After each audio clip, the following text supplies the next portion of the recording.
us the love people. Because of our Standing on the Side of Love campaign, we put on those ugly yellow shirts and we show up. We show up at detention centers and prisons. We show up at protests. We put on our pussy hats and our butt-kicking boots, and we head out into the world and do our part to midwife a more just society. And this work matters. But love also calls us to visit with our elders. It calls us to bring soup to families with new babies, to sit and listen, really listen to another person, reveal all the ways in which it's hard for them to be human, to listen, really listen to all the tools they've discovered that allow them to keep on going. Love calls us to do our own internal work, to question our assumptions, to broaden our perspectives, to accept the possibility in any situation that we might actually be wrong. Love calls us to breathe, to settle, to find our way to a sense of deep peace and unconditional acceptance, and to move from that place in this hurting world. Now, the work that we do for love's sake out in the world is flashy. It feels good when we read articles about Unitarian Universalists acting with courage and efficacy in the public square. That bulletin board downstairs where we have all of the newspaper articles featuring members of the congregation. When I see a newcomer standing there, I feel this bubble of pride rising in my chest, and I think, I bet they're impressed. And they should be. The work that we do loving each other is quieter. I have never yet seen a newspaper headline that reads, "Woman brings casserole to sick friend." However, I truly believe that all those small acts of kindness are just as essential to the process of collective evolution as the grand speeches and the advances in civil rights law. Meanwhile, it's our advances in personal transformation and growth that make possible all of those other acts of love, small and flashy and everything in between. The work of building beloved community starts within, with a choice we make to believe that we are beloved and precious, and so capable of loving others and blessing our world. So we are the love people, but we're also people of faith. We come from a long line of heretics and freethinkers, people who handed us a powerful legacy. Now, we know that people need not think alike to love alike because our ancestors proved it, and because we live that truth here and now. Our faith calls us to embody our values out in the world. The rise of the religious right has created a dangerous imbalance in our society, and the religious left is stepping up to rebalance, to offer that other perspective. And guess which faith tradition is especially good at building coalitions and bridging differences and helping people find common ground? Ours is. We are at the center of so many interfaith justice efforts. Now, our faith also calls us to accept one another and encourage spiritual growth in our congregations. That's our third principle for anyone who's keeping track. What a gift we give one another when we create spaces where we wrestle with the big questions. When we create a space where no answers are off limits, any answers are at best, SAN, somewhat adequate for now. What a gift we give when we're willing to be sounding boards, conversation partners to one another. Where else in our world these days can people talk about things that matter with people who care? Meanwhile, Spirit calls each of us to be faithful to our own journey. We're either learning or we're dying. There are no other choices. The time we spend listening to the still, small voice within, the time we spend clarifying what we believe and what we don't believe and how those beliefs impact who we are and how we are in the world, that time is so essential, so well spent. So we are people of faith.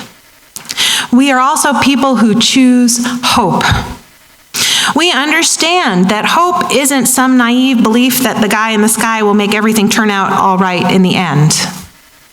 Hope is an active process of living as if our vision for a just and peaceful world is not just possible but inevitable. It's sort of like fake it till we make it.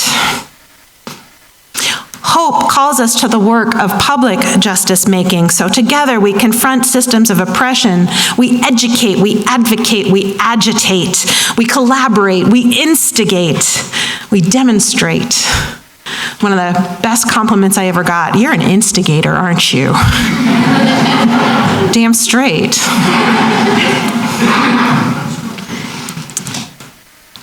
We also hold hope for one another.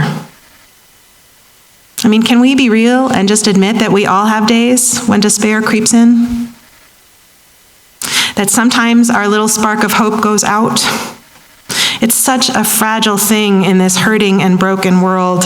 And in those moments when our spark goes out, we need one another to rekindle that little light of ours.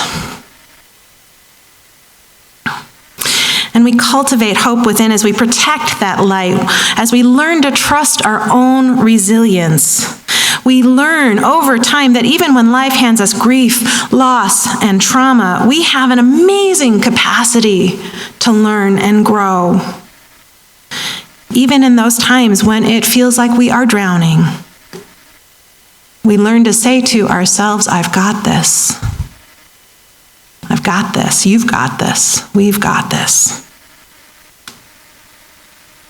We are called to hold hope. We hold it in our hearts. We hold it in our hands, offering it to one another, and we hold it up high, a beacon to help others find their way. Faith, hope, and love. Within, among, and beyond. Circles within circles, and none are more or less vital than any of the others. As we give ourselves over to the call, to this work, we find a sense of place. We find a sense of peace. We live the lives that are in us wanting to be lived. Wendell Berry writes, we clasp the hands of those that go before us and the hands of those who come after us.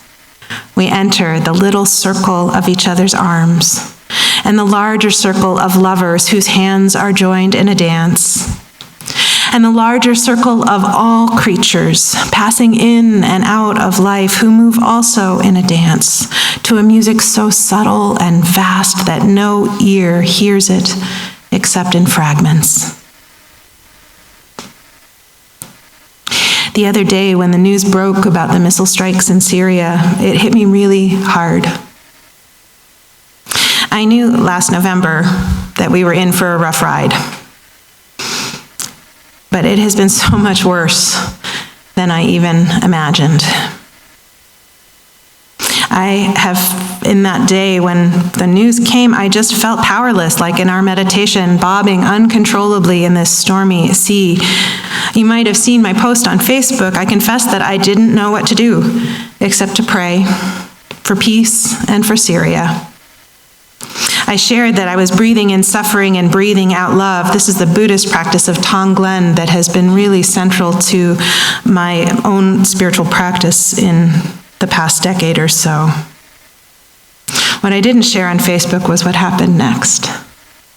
So there I was, breathing Tonglen, breathing in the suffering, transforming it, breathing out loving kindness, compassion, just breathing. And first, my consciousness just kind of opened up and I had this sense of all of you. You were all there with me. And I had this sense of my connection to each one of you and your connections to one another. And in that network of connections, I felt a sense of peace. I felt affirmed in my work of being a leader and a lover in this particular community. But then I felt the connections keep growing. And they grew not just in space to cover the whole world, but in time, reaching back into the history, reaching forward into the future. I began to see or feel really that as a species, we truly have come a long way. I could see the end point in this process of collective evolution I keep talking about, that world with peace and justice for all, the world where humans are able to live in balance with the natural world. And I had this sense of movement, this trust that we're all learning, one heart at a time, how to be human in a way that is based in love and not fear, and in interdependence rather than greed. It was an amazing experience. And maybe it was a mystical moment. Maybe it was a figment of my imagination. But regardless, it was beautiful, and it left me feeling peaceful and hopeful and faithful and loveful. So thank you. Thank you. Because it started with imagining my connection to all of you. I look around this room and I see people who are wise and strong and imperfect and smart and capable and scared and beautiful and beloved and wounded. You give me hope. You restore my faith. I love you so very, very much. And I don't know for sure what comes next. I don't know what the future holds, what shape our sacred activism is going to take. But I do know that I am beyond grateful that whatever we do and wherever we go, we'll be going together. Amen, and blessed be.